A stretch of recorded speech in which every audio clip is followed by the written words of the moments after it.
Ủa này ngay nha.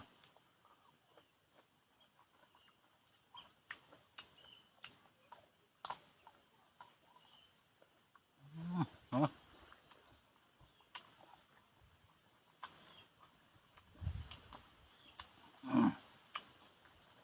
Ủa này nó sẽ bay.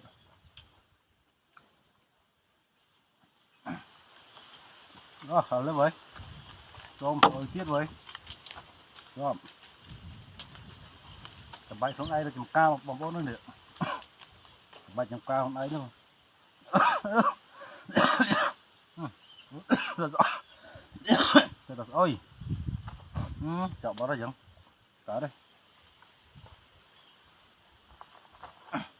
Chọn một đói vậy. Nhắc ôi dừng không? Bố nó đây. Bay ở cả lên tầm bay. Đặt lại khăn áo với. Bố này.